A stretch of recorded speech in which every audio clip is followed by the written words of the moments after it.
Yang kasihan tuh yang nggak punya dana darurat. Jadi akhirnya gue harus berhadapan sama orang-orang yang nggak punya dana darurat. Apa yang harus dikerjakan? Pertama gue ngecek dulu masih punya penghasilan atau enggak.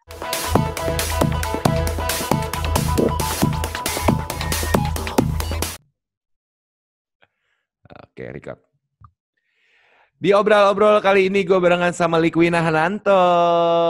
Hai Nicok, kesayangan. Hai. Apa kabar? Baik dong. Win, gue tuh sebenarnya agak-agak bingung loh. Gue ngajakin lo obrol-obrol ya tuh gue sebenarnya bingung mau ngajakin lo ngomong apa. Karena image lo itu kan banyak banget ya.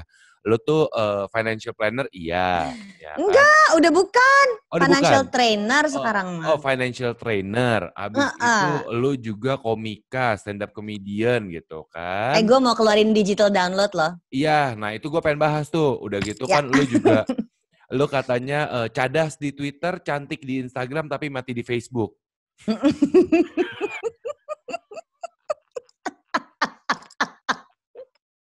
Seleb tweet iya, selebgram iya. Di Facebook kan? Mati soalnya ada nyokap gue di Facebook. Oh pantes ya. Iya, gue solehah di Facebook. Oh harus begitu image yang dipertahankan depan nyokap ya. Tapi ya Win, maksudnya gini. Apakah dengan sebegitu banyak profesi itu emang salah satu bentuk cara financial biar aman ya? Nah sebenarnya ya. Financial freedom itu. Lupa pemain film juga iya. Oh iya, aktris. Aktris juga iya, kan banyak banget gitu profesinya gitu. Jadi memang sih sebetulnya kalau kita lihat lagi konsep financial freedom, ternyata memang tidak mengandalkan satu pintu aja nih. Memang lu harus mengandalkan banyak pintu kalau ngomongin penghasilan. Tapi gue baru kayak istilahnya apa ya? Mencor gitu apa meletek atau apa dong kayak baru memberanikan diri keluar dari si zona nyaman bahwa gue adalah orang finance karena gue kan by training finance, kuliah finance, orang finance gitu. Baru berani untuk gue explore sesuatu yang bertolak belakang dong sama finance ini di dunia performing gitu dan dengan resiko setiap kali gue show anak kantor gue tuh cemas. Mbak, ini jualan kita terpengaruh atau enggak? Image seorang Likwina Hananto yang kayaknya smart banget dalam urusan keuangan ini itu tiba-tiba jadi ngelawak gitu istilahnya gitu. Ya nggak bisa dong, finance dan ngelawak itu kan bertolak belakang. Gimana lu mau dengerin advice orang kalau ini orang lawakan, berarti dia ngebohong apa ngomongnya nggak serius apa gimana gitu kan. Ngebodor gitu Maya.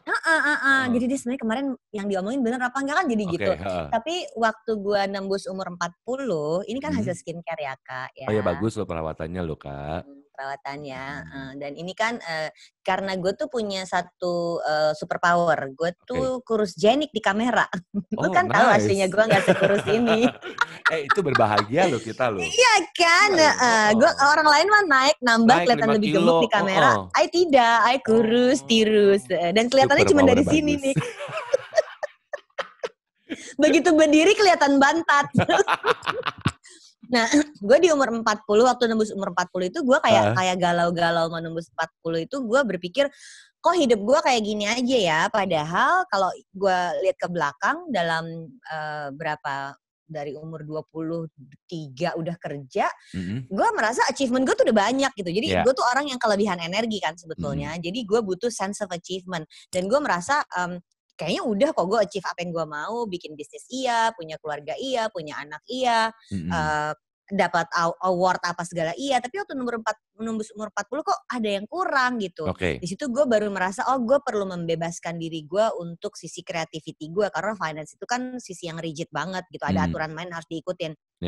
Sehingga akhirnya gue memberanikan diri untuk sebenarnya sebelum stand up comedy gue mendeklarasikan gue harus ikut maraton dulu. Jadi waktu gue umur 40, nih muka lu hilang. Tenang, muka gue ada lagi tuh. Jadi waktu gue nembus umur 40, gue memutuskan untuk ikut full marathon. Nah udah ikut lari maraton itu kayak yang gak ada yang perlu gue takutin lagi kayaknya. Oke, kalau gitu gue cobain deh si stand up comedy ini. Karena waktu stand up comedy itu maju mundur. takut ini akan mempengaruhi si kerjaan utama, Iya. khawatir ini nanti personal branding gimana. Tapi waktu udah ngelewatin maraton dengan perjuangan 42 kilometer, pas udah di kilometer ke-35 tuh gue udah mulai samar-samar nih, gue kaki jejak atau enggak. Setelah gue asli gitu ya, begitu udah lolos 42, masih berdiri tegak, masih bisa ketawa-ketawa, bisa ngobrol. Oh no, anything is possible, tapi memang harus ada trainingnya, harus ada strateginya. Step Jadi by akhirnya stepnya gue ya. memutuskan, ya udahlah, hajar aja. Personal branding itu mari kita kacaukan aja. Jadi orang ketemu gue bingung. Dan artinya berhasil, karena lu mau ngomong gue siapa, lu bingung. Iya, makanya kan maksudnya orang terkadang jadi Wina ini siapa nih? Seleb tweet yang cadas di Twitter kah? Selebgram yang rajin memposting foto kecantikan? Atau seorang ibu rumah tangga, financial trainer? Atau seorang perajut sebenarnya seperti yang sedang dilakukan sekarang? Dan minta izin tadi. Nik, gue sambil merajut ya. Ini tuh ceritanya adalah bagian dari mendisiplinkan kepala gue yang lompat-lompat banget nih. Okay. Gue tuh banyak ide, banyak banyak energi. Nah, kalau merajut itu dari kiri ke kanan, naik lagi dari kiri ke kanan gitu. Kayak ibaratnya nggak ngelatih boleh fokus ada yang ya, Bu? lewat, ngelatih fokus karena orangnya lompat-lompat banget kepalanya. Gitu. Ini jadi sebenarnya kalau gue perhatiin ini adalah pelatihan fokus kalau anak-anak disuruh main Lego, kita disuruh ngerajut kalau dewasa ya. Tapi akhirnya orang tuh ngetawain gue, lu kayak nenek-nenek. Iya emang biarin aja gue bilang. Pokoknya nanti gue tidak pikun. Nah itu karena otak tetap harus digunakan. Tapi anyway Win, gue sebenarnya juga mau ngucapin makasih banget sama lu. Dari zaman gue kenal sama lu pada saat gue masih siaran di Cosmopolitan FM. Zaman dulu 2010. Iya, kita ketemu dulu di Cosmo ya. Iya kan. Hah? Itu 2010 ya? Gue 2010 sampai 2015. Gue nikah 2011, jadi, kita ngomong tuh pas gue udah mau nikah tuh. Gila, 10 tahun yang lalu jadi kita ketemu itu? Yoi, 10 tahun yang lalu. Udah gitu, dan gue selalu ingat obrolan kita kala itu adalah kepentingannya kita punya dana darurat, kepentingannya kita punya dana simpanan, dana cadangan, segala apa gitu. Meskipun kita punya cicilan. Dan memang gue gak tahu, melihat di kondisi sekarang gitu ya, yang ternyata memang ya harus diakui penurunan drastis pada penghasilan. Luar biasa ya. Kakak Niko, jadi apa yang terjadi? Karena kalau di dunia entertainment kan pasti semuanya drop. Ya, ini stand up comedy gue cancel loh. Gue tercancel. Show gue berhenti. Emang nge-MC itu dari pertama kali ada yang positif di Jakarta, gue langsung itu cuman tinggal sisa 2 nge-MC yang gue jalanin. Yang masih jalan? Masih jalan. Itu di pertama kali hari Senin ketahuan, weekend itu gue masih di Jambi setelahnya, sama sekali lagi di hari Selasanya. Setelah itu per tanggal 10 Maret semua acara dah nek. Per 10 Maret dan sekarang sudah bulan Mei, udah mau habis bulan Mei. Artinya lu udah tahu berapa banyak pekerjaan gue yang cancel kan? Lenyap, tak bersisa kakak. Sisanya udah selesai gitu, tapi untung siaran masih. Siaran masih. Ya. Siaran masih. Syuting TV hilang, udah di pending juga sampai acara beres, sampai si pandemi COVID-19 ini beres karena acara gue melibatkan penonton. Dan tentu saja kita nggak tahu beresnya kapan. Nah itu yang jadi masalah kan. Dana darurat pun untungnya gue sudah punya gitu kan. Dan akhirnya memang sesuai dengan kebiasaan bahwa oke, sebisa mungkin kita punya dana darurat. Gue inget banget zaman dulu lo ngajarin gue 12 bulan nih kalau bisa nih. 6 bulan sampai 12 bulan. Karena waktu itu gue cemasnya lu kan kerjanya semi part-time, freelancing. Jadi gue ngotot waktu itu harus 12 bulan. Yes, betul. Dan ya alhamdulillahnya 12 bulan sih ada gitu. Dan bahkan sekarang pun aku bangga padamu. Biasanya hashtag gue adalah Jo Taslim, aku bangga padamu. Nah sekarang gue akan ganti jadi Nico Oliver, aku bangga padamu. Nggak usah. Tetap Jota aja. Jota lebih keren kok. Harus banget di-compare ke Jota. Gue minder kalau sama Jota.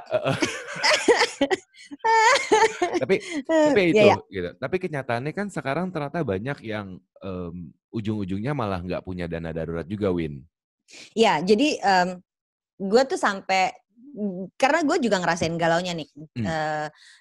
Pekerjaan stand up comedy gue kan gue sebenarnya menggunakan stand up comedy itu untuk fundraising karena gue punya proyek sosial edukasi keuangan untuk perempuan. Jadi gue bikin nih proyeknya namanya Uang Perempuan. Uang Perempuan, oke.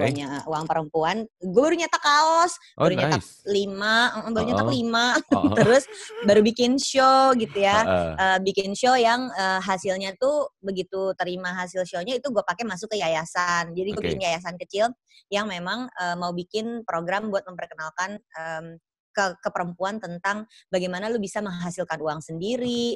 Lu ketika memilih untuk jadi ibu rumah tangga tuh ya udah jadi ibu rumah tangga, tapi kan sebenarnya kita bisa dagang, bisa nulis, bisa bikin konten. Iya, banyak banget yang bisa dikerjain. Jadi gue baru mulai dan waktu itu gue persiapan dengan program uang perempuan ini, gue kepilih untuk terpilih jadi namanya global program untuk Eisenhower Fellowship di Amerika. Jadi gue baru mau berangkat itu, kayak 2 minggu sebelum berangkat di cancel. Ini fellowship 7 minggu ya Nick, fellowship 7 minggu. 7 minggu itu gue akan rencananya pergi ke 10 kota di Amerika Serikat. Dikenalin sama perempuan-perempuan keren di sana untuk interview mereka tentang apa yang mereka kerjakan untuk menghasilkan uang, untuk edukasi, macam-macam program keuangan. Dan gue tuh udah berpikir di 10 kota itu gue akan menjajal satu-satu stand up comedy club-nya. Satu-satu mau gue jajal, gue mau open mic satu-satu di sana gitu. Kan gak ada yang kenal ya, jadi kalau gagal ya udahlah gitu gue berpikir. Itu besoknya gue pergi. Terus gue besoknya pergi ke kota yang lain. Itu gagal gitu, gagal total. Jadi kaget juga ketika itu terjadi, dan yang gongnya adalah di kantor gue kan financial training. QM Financial itu kan sekarang kerjanya di training. Kita tuh punya project untuk Maret, April, Mei, Juni. Jadi gue tuh punya kebiasaan, kita punya project untuk 1 quarter ke depan, kita fokus kerjain 1 quarter. Udah gitu anak sales akan cari lagi untuk quarter berikutnya. Kita udah punya kerjaan untuk Maret, April, Mei, Juni, itu batal semuanya dong untuk 4 bulan. Nah itu gue takut sih terus terang ya waktu itu, karena gue bertanggung jawab pada 18 orang kan. Dan di kepala gue adalah tutup nih kantor, di kepala gue udah gue harus PHK nih, nggak bisa bayar THR nih. Tapi karena waktu itu gue mau berangkat ke Amerika, kita tuh udah nyiapin cash. Kita udah nyiapin cash. Kalau gue pergi dan sales turun, cash itu bisa dipakai untuk selama 7 minggu. Jadi masih ada nih napas, napas buatan. Napas buatan.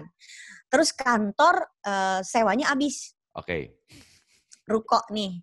Jadi gue akhirnya menulis surat cinta, ya TH, Bapak pemilik ruko, saya mohon maaf selama 6 tahun di situ. Dia baik banget sih, bapaknya baik banget. Saya sangat betah, bla bla bla. Gue puji-puji dulu, abis itu gue bilang, mohon maaf gue gak bisa perpanjang ruko. Jadi kita tutup kantor gue, kita tutup total sampai harus jual-jual tuh lemari dan meja dan kursi segala macam. Aset itunya lah ya. Dan di hari kita mau bongkaran, PSBB berlaku. Jadi benar-benar kita bikin kayak contingency plan-nya yang boleh ke kantor dibatasin cuma 5 orang, terus semua harus pakai masker, harus pakai hand sanitizer dan segala macam. Akhirnya semua decision itu ternyata memang bisa dipakai untuk bertahan, sehingga waktu kita konversi digital, April, Mei itu kita berhasil konversi digital, jadi punya sales yang lebih stabil lagi. Jadi kantor gue tuh tahu kita sampai quarter 3 masih bisa napas. Karena di antara galau-galau sedih-sedih itu, gue harus berpegangan sama siapa ya. Ya udah deh gue cari deh mentor-mentor senior gue interview satu-satu dong di Instagram. Gue interview ada 4 orang yang gue interview, Pak Budi Isman, Pak Alex Chandra, Mbak Betty Ali Syahbana, sama Yuzak Yahya. 4-4-nya tuh gak kaleng-kaleng lah, benar-benar senior banget. Yang terakhir Yuzak itu mungkin umurnya gak beda terlalu jauh sama gue, tapi dia punya bisnis yang udah krisis dari Januari, karena dia punya pabrik sambal yang terendam banjir. Di Januari. Itu gak enak banget ya. Udah Januari. Januari. Dan gak Januari, Februari kan terjadi lagi. Jadi 2 kali kena banjir. 2 kali. Abis itu Maret kena COVID dan dia bisa bertahan. Jadi buat gue dia sakti banget, ini orang gue harus interview dia. Nah, Pak, di antara mentor-mentor itu ada salah satunya Pak Alex, dia ngomong kayak gini. Kondisi kamu sekarang itu adalah hasil yang kamu kerjakan sebelum krisis. Jadi ketika kita ngomongin dana darurat sekarang, gue ada dana darurat. Gue bahkan punya uang untuk bisa bertahan kantor gue sampai quarter 3. Niko punya dana darurat 12 bulan. Itu tuh enggak kemarin sore kita kerjainnya nih. Kita udah kerjainnya jauh sebelum pandemi COVID. Jadi memang enggak ada shortcut ya. Kayak gini tuh proses yang lu harus kerjakan, giliran krisis lu siap. Makanya ternyata ngomongin dana darurat bertahun-tahun, 20 tahun kali gue ngomongin dana darurat, ya memang harus terjadi dana darurat yang gak bisa didiskon. Karena kita gak pernah tahu darurat itu kapan terjadi, tapi setidaknya kita punya backup. Itu kata kuncinya kan sebenarnya, Win kan? Yang kasihan tuh yang nggak punya dana darurat. Iya. Jadi akhirnya gue harus berhadapan sama orang-orang yang nggak punya dana darurat. Apa yang harus dikerjakan? Pertama gue ngecek dulu masih punya penghasilan atau enggak. Untuk kalian yang nggak punya dana darurat tapi masih punya penghasilan, langsung dihitung ulang penghasilan pengeluarannya untuk memastikan penghasilan pengeluaran dia itu dalam kondisi yang ada surplusnya. Karena berarti dia harus menabung untuk bisa punya simpanan berapa bulan ke depan. Iya. Yang bahayanya kan sekarang si pandemi COVID ini beda sama tahun 98 ya. Kalau 98 itu UKM masih jalan semua nih. Iya, betul. Perusahaan-perusahaan gede kolaps, UKM jalan semua. UKM jalan. Bank 16 biji kolaps. Iya, waktu UKM itu jalan semua. Iya, betul. UKM masih jalan tapi bank kolaps waktu 98. Bank kolaps, tapi UKM jalan. Kalau sekarang enggak. Sekarang tuh bahkan UKM aja udah gulung tikar. Iya. Sehingga kita tuh nggak tahu perusahaan tempat kita kerja tuh masih bisa bertahan atau tidak. Betul. Jadi kalaupun masih punya penghasilan, gue nggak bisa santai-santai, tetap harus bilang, anak kantor pun gue kumpulin loh. Anak kantor gue kumpulin, dan waktu itu bener-bener lagi genting, gue sampai bilang, kita cuma punya uang untuk hidup 3 bulan, gue bilang. Kalau konversi digital nggak berhasil, karena di Maret kan salesnya berhenti total. Iya. Begitu kita nggak punya omset, kita hanya bergantung sama cash reserve yang ada. Kalau sampai dalam 3 bulan kita nggak berhasil menghasilkan uang, gue mungkin harus tutup perusahaan ini. Gue sampai bilangin gitu. Jadi gue tanya, kalian punya uang untuk hidup berapa bulan? Sampai gue gituin. Cek satu-satu, gue suruh nih orang HRD gue ngobrol satu-satu sama anak kantor, test the water, cek temperaturnya mereka, dana darurat mereka sebanyak apa. Jadi gue benar-benar bisa ngukur siapa yang harus diturunin gaji dulu, siapa yang harus di PHK dulu, sampai udah harus kayak gitu.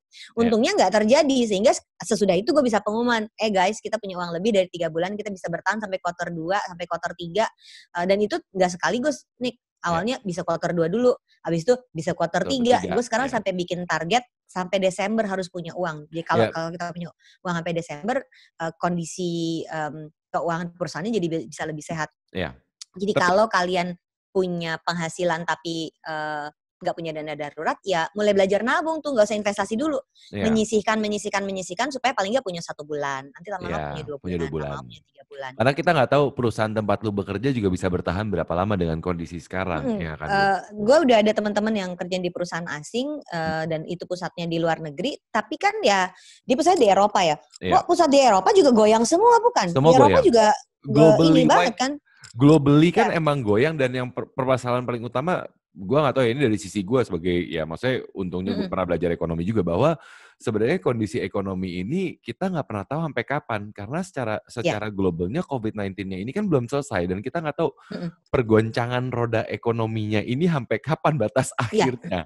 Ya, dan bisa jadi kan kayak Eko ya, jadi ketika misalnya udah selesai pun baru ekonominya membaik, baru orang boleh keluar rumah, tapi si krisisnya baru dimulai gitu. Jadi akhirnya ya yang paling aman adalah kita masing-masing harus menyiapkan keuangan kita sesehat mungkin. Oke, tapi ya itu kan tadi lo udah bilang bahwa yang belum punya dana darurat saat ini dan lo masih punya penghasilan, setidaknya lo pergunakan si penghasilan itu lo sisihkan untuk dana darurat, ya dong.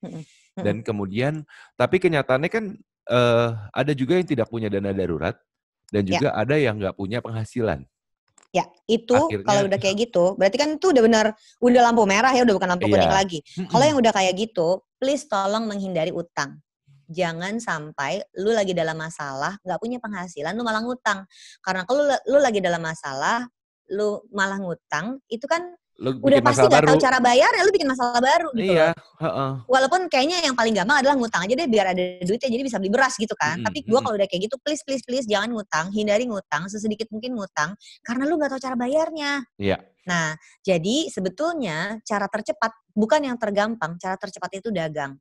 Nah, untuk dagang ini, gue kemarin baru dapat risetnya ini, gue akhirnya pikir, itulah kenapa gue sama Niko akhirnya baru bisa ngobrol hari ini setelah Niko ngajakin syutingnya berminggu. Dari awal pandemi. Dari awal pandemi, dari kita siaran radio ya itu ya, dari kita radio ya.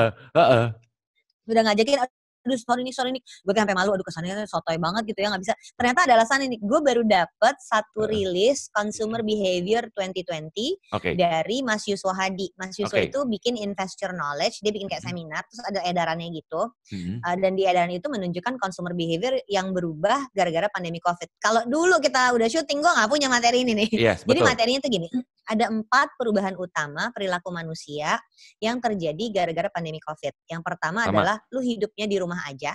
ya kan? Lu hidupnya di rumah aja. Yang Yeah. kedua adalah lu jadinya sangat concern sama hal-hal yang serba primer, kebutuhan utama manusia. Yang ketiga adalah you go digital, udah no question about it. Dan yang keempat adalah lu tuh jadi sangat berempati. Ya nggak sih? Lu khawatir sama orang lain. Kalau gue bisa, aduh orang lain enggak, kasihan, ayo kita bantu dia. Jadi gitu kan. Jadi masyarakat yang sangat peduli. Nah, kalau kita mau dagang, maka kita harus memerhatikan, dan ini sih sebenarnya rule of thumb di semua business courses ya. Kalau lu mau dagang, lu mau jualan apapun, lu jangan lihat apa yang lu bisa produksi. Lihat lu apa yang harus dibutuhkan lihat konsumen apa lu. yang dibutuhkan orang. Orangnya mau beli apa, orangnya butuh apa, baru kita jualan. Jadi kemarin tuh ada yang tag gue di Twitter dan kekeh dia tuh jualan tas. Gue udah 9 minggu ya di rumah ya. Gue gak pernah keluarin tas-tas gue lagi dong, Nick. Iya. Tas-tas gue yang bagus-bagus itu gue bungkus, gue elap, gue rapihin, gue kasihin silika gel, gue masukin lemari. Gue mungkin gak ketemu untuk 3 bulan lagi. Yang gue bawa tuh cuman kayak tas rajutan kecil yang diselempangin, isinya yang dompet, bisa masuk dompet doang. sama handphone, sama ini sarung tangan sama hand sanitizer. Terus yang gue kalau pulang tuh gue elap-elap, gue bersihin. Jadi kalau tas bagus kan gue dilap-lap, gue takut rusak ya. Gue cuma pakai tas itu keluar masuk rumah, sama tas belanjaan. Buat grocery shopping. That's it. Jadi ketika orang ini nawar-nawarin tas, gue tuh kasihan sama dia. Siapa yang mau beli hari gini? Iya, betul. Lain kalau ini adalah tas branded yang memang keren banget dan dicari orang, mungkin masih ada kesempatan buat dijual. Dan lu jual versi murah, mungkin masih ada kesempatan. Iya, dan dijualnya nggak dengan harga baru loh gitu. Tapi kalau lu berusaha jualan tas sama jualan sepatu, oh my god, susah banget ini jualan sepatu sekarang. Jadi kita harusnya lihat dulu si calon pembeli itu hidupnya lagi kayak apa, baru disesuaikan. Makanya tadi 4 tadi, kalau dia di rumah aja, coba please, ini kalau yang nonton ya, pemirsa mau dagang, tadi kan kita bilang jangan ngutang, dagang aja. Yaudah kalau gitu kita lihat nih, yang pertama dagang di rumah aja. Coba lihat hidup teman-teman lo, si calon pembeli lo itu, ketika dia di rumah aja dia ngapain aja. Ya dong. Jadi di rumah aja pertama yang gue beli adalah kursi kerja. Iya, betul. Lu tentu saja harus punya set buat siaran dong. Iya, ini mic segala apa, ujung-ujungnya begini. Iya, sorry, I beli sofa. itu kalau jatuhnya aku memang ekstremis ya, berbakat jadi ekstremis ya. Gue aja mempergunakan apa yang ada di belakang aja begitu. I sofa. Jadi di situ gue ini biar kelihatan ya. Gue di situ ada ruang kerja dong sekarang. Ini di kamar tidur, gue ada ruang kerja, ada kursi kerjanya. Dari kantor gue ini meja kerja gue bawa, ini meja kerja dari tahun 2003. Ketika kantor gue ditutup, ini gue bawa pulang. Gue beli kursinya karena kursi yang di kantor udah busuk. Tapi kalau untuk harus syuting kayak gini kan, gue kerjanya jadi dari satu butuh look sebagus ruang digital ke ruang digital kan. Si ruang kerja itu nggak enak buat gue ngobrol-ngobrol kayak gini. Jadi akhirnya gue beli sofa deh mas. Terus gue cari sofa yang gue search gitu yang gue naksir harganya $1.700 Niko. Ternyata tapi di platform digital untuk berbelanja di Indonesia ada yang harganya tidak pakai dolar. Dan dia deliver dari Mojokerto. Mantap sekali, bagus, luar biasa. Gue bangga sekali sama Mojokerto. Jadi pertama home decoration lah ya artinya. Home decoration. Lalu perhatiin nggak teman-teman kita yang tinggal di apartemen itu balkonnya sekarang cantik-cantik. Oh iya betul. Gue udah ada temen yang kerjanya di skincare industry. Sekarang dia mengaku sebagai mamang tanaman. Oh, mamang tanaman. Okay. Mamang tanaman. Jadi dia jualan tanaman. Jualan tanaman. Mbak Wina perlu tanaman nggak buat di rumah? Jadi kalau lagi kayak gini ada tanamannya di sini gitu. Oh iya tentu saja aku butuh. Sini aku cariin. Jadi dia yang bersedia untuk pergi sana ke mamang-mamang untuk beli tanaman. Nanti dia deliver karena gue nggak boleh keluar. Bagus. That is such a great idea. Gue bilang gitu kan. Iya. Jadi kita mungkin ngetawain, dia jadi mamang tanaman. Tapi gue beli gitu. Iya. Toh juga butuh. Dia dagang. Kita butuh looks bagus. Iya kan? Yeah. Jadi akhirnya yuk perhatiin apa aja kebutuhannya. Yang kedua adalah si kebutuhan primer. Kita pikir primer itu adalah sandang pangan papan. Ternyata enggak nih. Lu inget belajar waktu kuliah Maslow hierarki yang segitiga yang piramida itu ya. Yang paling bawah itu kan yang paling atas kan kita ingetnya aktualisasi diri. Yang paling bawah tuh nih tentang safety. Jadi di dalamnya tuh isinya adalah kesehatan, makanan, keamanan gitu. Nah ternyata kita balik lagi ke lantai dasar piramida itu. Jadi bukan soal ngomong sandang pangan papan, tapi soal gue khawatir keluarga gue tuh bisa bebas dari virusnya apa enggak. Gue khawatir Okay. keluarga gue itu jadinya imunitas tubuhnya gimana. Gue mesti cari vitamin, gue mesti cari buah-buahan. Makanya yang laku itu bahan makanan pokok. Iya, betul. Lu perhatiin nggak? Betul. Iya. Supermarket laku semuanya, supermarket Yes. gokil. Lu hari apa aja ke supermarket, gue Itu pikir akan oke rame. ini hari Rabu kosong ya, nggak rame. Sampai akhirnya gue nggak berani lagi pergi ke supermarket yang gue mau karena rame banget. Ya mungkin lu bisa jualan supermarket online. Nah, jadi ada opportunity kan. Iya. Makanya gue udah lihat di Twitter, gue lupa namanya apa, tapi gue inget dia itu tadinya sewain sound system buat event. Oke. You dadah, you bye-bye dong bisnisnya. Siapa? Nah, kalau dia ngotot, ayo kita tetap menyewakan sound system, mati kan, nggak bisa kan. Sementara dia punya tim yang banyak, kan ini orang lapangan semua kan nih, orang lapangan semua. Oh ya udah, kalau gitu orang lapangan ini bisa dikaryakan dengan cara apa? Jadi dia bikin delivery buat barang-barang yang ada di pasar. Just Lu tinggal bikin ya, aja order. Ya. Jadi kayak just tip sebenarnya, tapi dia ngambil margin. Ya boleh dong dia ngambil margin. Ya, hak jadi, dia dong. Hak dia dong. Jadi kita bikin daftarnya, mau beli pepaya, mau beli sayur, kangkung, apa segala macam, kirim ke dia. Besoknya timnya dia akan pergi ke pasar dan itu di-delivery ke rumah langsung. Good. Ya maksudnya itu hak dia. Gue bilang. Jadi bagus, itu opportunity yang ada. Jadi ketika ada masalah pasti ada kesempatan. Jadi ketika ngomongin primer, apa yang dibutuhin orang untuk memenuhi ketakutannya dia soal kondisi harus sekarang. terhindar dari virusnya, imunitas tubuh lebih bagus, lebih sehat, dan makanan. Yang ketiga digital, udah pasti semua yang digital masih bisa bertahan. Radio kalau bisa siaran digital jadi bertahan. Akan lebih baik, iya. Ya, teman-teman gue stand up comedian mulai ngeluarin rilis digital download.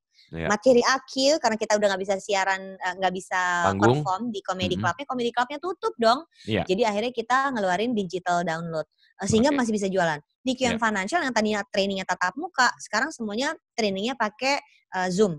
Habis itu kita ngeluarin juga di digital download versi training finansial di Udemy. Bulan depan gue ngeluarin aplikasi.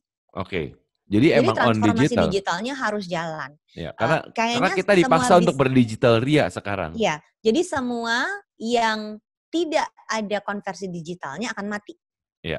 It's as simple as that. Kayak we have arrived at the future gitu, tau gak sih? Iya. Kan dulu kan masih lah, nggak usah digital dulu, masih bisa, nggak bisa, benar-benar nggak bisa total. Temen gue punya restoran akhirnya tutup karena dia memang nggak punya konversi digital sama sekali, nggak ada digital presence, dan dia mengandalkan turis. Udah kelar langsung. Selesai. Susah banget. Yang terakhir empathy selling tadi. Jadi masih bisa loh empathy selling. Ada temen gue yang punya catering dan dia catering untuk penonton show lo. Kalau lu siaran nih, Matt, di Metro TV nih, lu siaran nih, Niko di Metro TV, ada penontonnya kan, itu kan dikasih makan, ada nasi kotaknya. Nah dia supplier nasi kotak kayak gitu. Berhenti dong bisnis dia. Iya. Terus lu bertahannya gimana? Gue bilang, oh bisa Win. Jadi gue nawarin orang mau nggak supply makanan buat ke RSUD, buat ke kayak gitu. Jadi lunch untuk tenaga medis. Ya kan tetap harus produksi dong makanannya, nggak gratis. Ya udah orang yang mau berdonasi membelikan makanan lewat dia. Jadi buat gue itu cara yang pintar sekali untuk memastikan bisnis itu tetap jalan, tapi kita pikirin, gak usah maksain apa yang gak bisa dijual, mari kita lihat pembelinya butuh apa. Jadi kalau gak punya penghasilan, gak punya dana darurat, it's not the end of the road. Lu masih bisa dagang, perhatiin kebutuhan teman-teman lu dari 4 sektor tadi. Nah tapi Win, maksudnya gini, gue sih setuju bahwa sekarang itu kita emang harus muter otak banget dalam melakukan untuk struggling lah ya, untuk bertahan di saat ini gitu. Kayak tadi lu bilang kita perhatiin apa yang dibutuhin, kemudian juga kita konversi ke digital, ditambah lagi juga kita kayak misalnya empathy selling yang tadi segala apa. Tapi pertanyaan gue kan sekarang kalau lu perhatiin di Instagram apa, orang jual makanan, semua jual makanan, which is a good thing, Meskipun kendala satu lagi adalah hanya akan menjadi lokal. Yes. Iya kan? Terbatas banget ya. Terbatas. Sedangkan menurut gue, nggak tahu ini in my opinion, kalau buat yang nonton ini tiba-tiba lagi mencari pencerahan, kenapa nggak mencoba frozen dengan vakum, cari mesin vakum, kan sebenarnya kayak gitu juga bisa kan, Win? Nah, ini ada contoh, boleh lihat di Instagramnya Nasi Kebuli Bang Moh. Ini tuh salah satu alumni training gue ketemu mereka kali 4-5 tahun yang lalu ya. Gue pernah jadi vendor trainernya untuk Badan Ekonomi Kreatif. Gue pergi ke 17 kota, di setiap kota gue ketemu 100 UKM kreatif. Nah, si Bang Moh dan istrinya Mbak Marsha itu adalah salah satu peserta trainingnya waktu itu. Setelah training, mereka menghadap ke gue dan minta diperiksa keuangannya. Periksa keuangan, ngobrol-ngobrol, akhirnya kita merombak bisnis plannya mereka. Nah, tadinya dia tuh dengan bangga Nasi Kebuli Bang Mo tuh punya restoran di Tangerang Selatan dan di Melawai. Oke. Gaya dong punya restoran di Melawai gitu. Ternyata restoran di Melawai itu nggak untung, Bo. Karena ongkos sewanya mahal banget.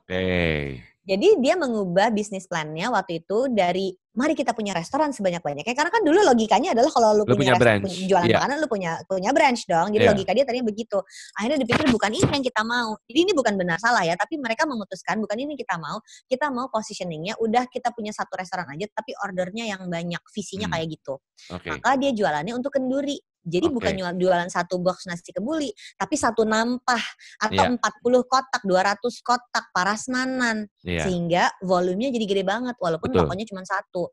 Berhasil dong. Nah, begitu pandemi Covid kelar, kenduri semua nggak ada acara. Iya, nggak ada acara. Gue ngobrol lagi sama dia, lu gimana, Sya? Mbak inget nggak beberapa tahun yang lalu lu pernah bilang ada satu produknya mereka yang gue bilang ini jenius, ini harus dikerjain. Jadi kalau lu bikin nampahan lokal dong, Nick. Lu cuman punya pembeli di kawasan Jabodetabek. Iya. Dari Tangerang lu nggak bisa lah deliver ke Semarang. Keburu basi di tengah jalan kan. Ternyata dia pembelinya tuh udah sampai ada yang di Banjarmasin, di Makassar.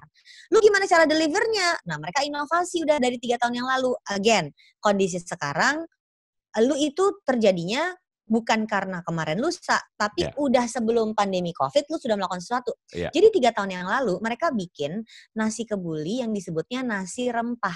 Jadi beras dengan bumbunya dikotakin, bisa ditransport nyebrang pulau, keluar kota dan masuk ke rice cooker langsung jadi nasi kebuli. Gokil nggak coba nih? Edan, pintar. Edan, jadi sekarang itu aja sama mereka digeber kemana-mana. Karena udah gak mungkin jualan nampahan. Betul. Jadi gue yang aduh alhamdulillah gue udah deg-degan. No, ini gimana? Karena gue hubungan sangat baik sama mereka kan. Mereka pernah kita interview di YouTube-nya QM Financial. Oh ternyata akhirnya enggak mbak, kita akhirnya mengandalkan si produk ini. Dari 3 tahun yang lalu gue udah ribut. Lu harus go retail pakai ini. Gue bilang gitu. Karena ini gak ada batas geografis. Lu bisa kemana aja jualan. Gue bilang gitu. Ekspor aja bisa yang ini. Gue bilang gitu. Betul. Akhirnya terpaksa jualan itu di tahun 2020 karena nggak bisa lagi jualan nampahan. So tapi itu membuat mereka survive. Ketika kita bilang orang jualannya lokal, memang ada proses fasenya sih. Lu kebutuhannya apa? Mungkin kalau baru cuman untuk survival doang, ya udah kita jualannya satu-satu aja untuk dibeli. Tapi lama-lama kan kalau bisnisnya diseriusin, lu butuh volume. Untuk butuh volume, lu harus memangkas semua barrier-barrier dari yang menghalangi lu ketemu sama pembeli lu. Baru tuh cara berpikirnya berubah. Baru cara berpikir tuh berubah total setelah itu. Iya, oke. Nah, tapi somehow ya mungkin kalau misalnya mau detail-detail ya tinggal hubungin Wina aja ya, jangan di sini ya. Takutnya kan lu nggak laku, kan kita harus tetap menjaga penghasilan ya Win ya. Jangan khawatir, kita nggak sih bentuknya konsul-konsul lagi, gue lebih ke training. Jadi kalau kalian mau lihat jadwal training bisa lihat di Instagram kantor gue @qm_financial. Oke, nah tapi pertanyaan gue Win, ini akan menjadi krusial banget buat kedepannya, ya dong. What should we do next for our financial? We go back to basic sebetulnya. Tentang financial itu kan tentang 4 pilar sebetulnya. Ini tentang literasi ya. Menghasilkan. Jadi sebelum ngomongin apa-apa tuh menghasilkan dulu. Jadi ketika orang ada yang, Mbak aku tuh gimana ya gak bisa nabung soalnya gak berpenghasilan. Ya iyalah, lu harus berpenghasilan dulu. Ya menurut Ngana, keluarkan mana dulu langsung ya menurut Ngana. Jadi pertama harus berpenghasilan dulu. Yang kedua, lu harus mikirin cara berbelanja. Jadi bukan nabung dulu ternyata nih, cara berbelanja. Karena ternyata berbelanja itu proses kita mengambil keputusan. Nah ini menarik. Orang tuh berpikir belanja itu boros. Enggak. Berbelanja itu lu mempertimbangkan value mana yang mau diambil. Jadi ini tentang pengambilan keputusan. Yang ketiga itu tentang berbagi. Jangan lupa si jiwa manusianya ini harus diobati terus-menerus dengan cara berbagi. Dan yang keempat tentang menabung dan investasi. So we go back to that 4 basics. Ketika 4 basic ini jalan, baru kita bisa move forward. Dan ini yang menurut gue perlu dilakukan oleh banyak orang.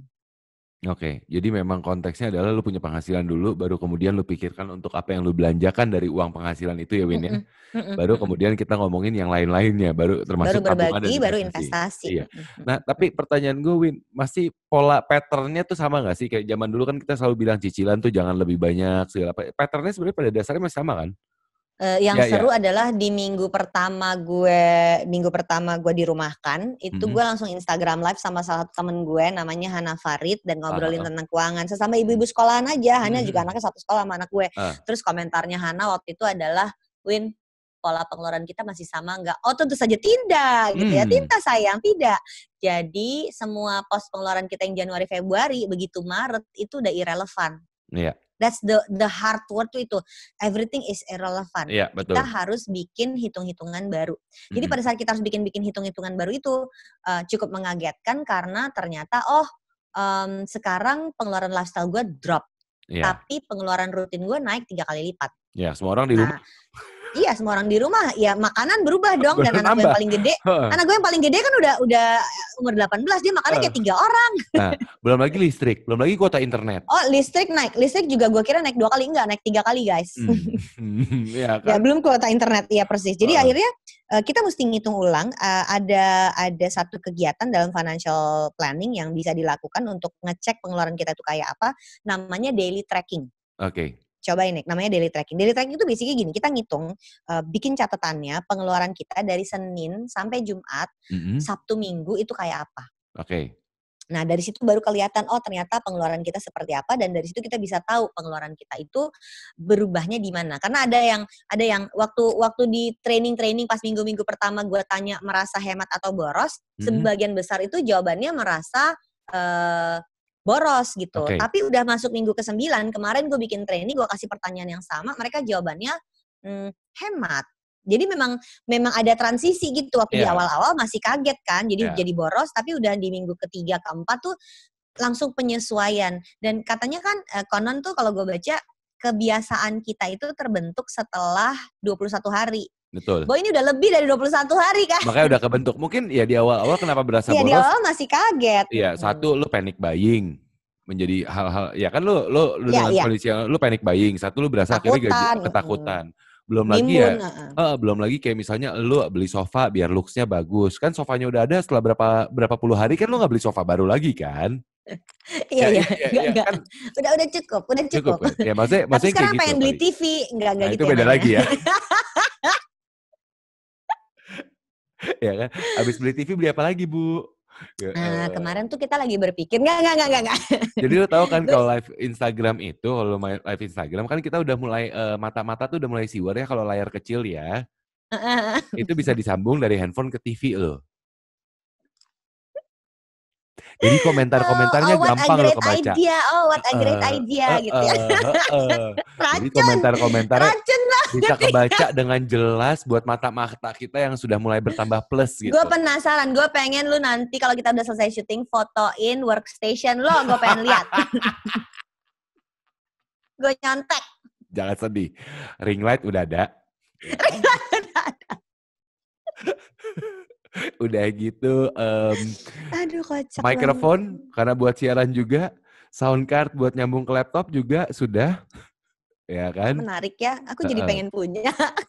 Udah gitu Gue masih apalagi ya? begini loh. Hah? Ih tenang aja, awalnya gue juga begitu, lama-lama memperhatikan, oh ini emang ya konversi digital, kita harus mencoba untuk Cia, mengikuti, ya dong. Biar cia. looks-nya bagus, kalau nge-MC itu tetap Tapi looks-nya bagus, ya, tapi ya Dian kan? Sastro juga masih pakai headset yang kayak gini, masih pakai earphone yang kayak gini. So I'm happy. Enggak, Ih, enggak. kemarin gue nonton dia interview sama Ayu Dewi masih begini. Ada kok dia Udah udah berubah punya, sekarang. udah, Udah yang ih, baru ya? jangan sedih Bo, dia udah punya mic sama inian nih, Udah ya, nih, udah nih. ganti Udah sekarang. Oh iya, ganti. udah ada kayak gitu. Udah ada gitu, udah beda. Tuh, Kayak gituan apa namanya nih kok? ini Kayak gituan. kayak gitu. Ini mah buat apa namanya saringan udara. Kalau Oh tapi iya, nggak enak banget gue ngomong saringan udara kesannya kayak buat AC saringan. ya. Kayak buat AC, saringan udara sih, Tapi bodor. emang itu buat ininya lah popper buat biar audio tuh nggak ini gitu. Artinya gini, pada saat kayak gini tuh kan semua bilang semua terpuruk. Iya emang, tapi pasti ada yang bisa dapat kesempatan di setiap ada krisis karena ketika ada masalah justru banyak kesempatan. Jadi jangan sedih gitu menurut gue. Kalau lo merasa aduh ini gimana, jangan khawatir karena pasti ada kesempatannya kok. Ya, kita harus pintar-pintar mencari celah kesempatan itu di mana sebenarnya ya Win ya. Okay. Tinggal kita kebisaannya apa, kesempatan itu match atau enggak. Ada temen gue zaman dulu yang bilang I believe in luck. Gue bilang I don't believe in luck. Kenapa kita harus pakai luck? Justru Win, luck itu maksudnya adalah being lucky itu, beruntung itu adalah pada saat kemampuan lu matching sama kesempatannya. Karena mungkin aja ada kesempatan tapi kemampuan lu nggak masuk. Iya kan? Kalau nih lagi pandemi COVID dan gue belum pernah konversi digital, pasti gue akan gelagapan untuk bikin kelas online dong. Betul. Tapi karena kita udah pernah kerjain ini dari 2 tahun yang lalu, jadinya masuk ke digital itu anak-anak di kantor gue udah biasa, mereka udah tahu sih ngapain aja.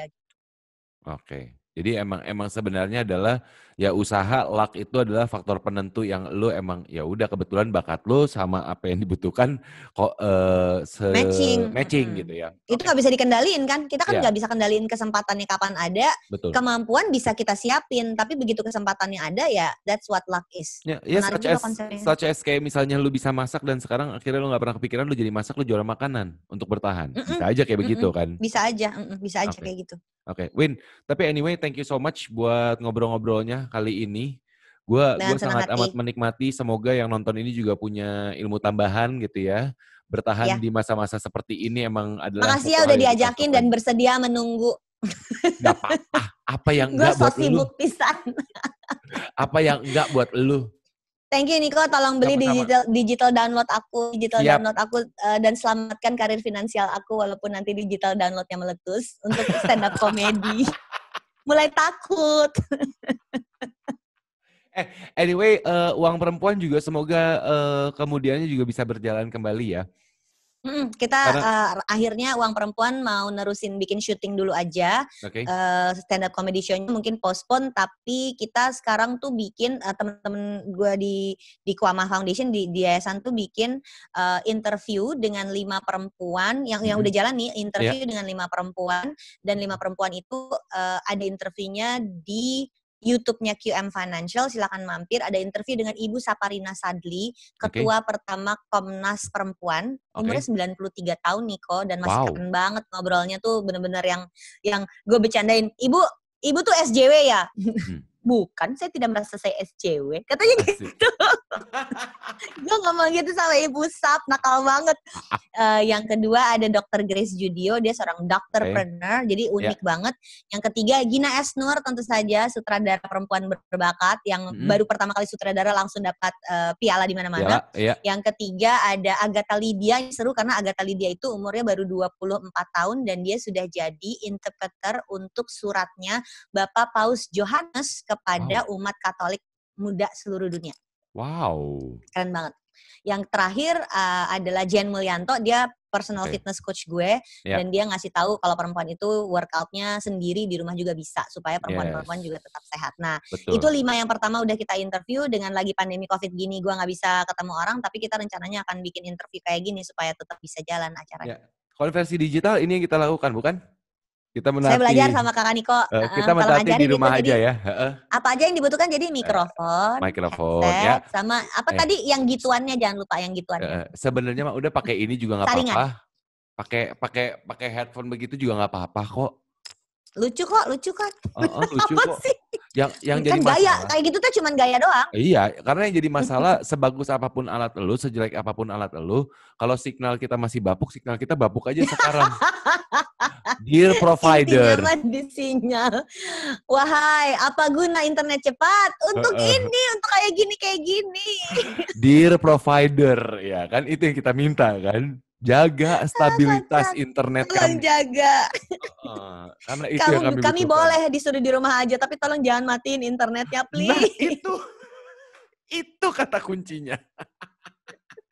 Niko, makasih ya. Seneng banget bisa ngobrol sama lo hari ini. Sama-sama, Win. Good luck ya. Thank you, Vena. Ya, makasih. Dadah.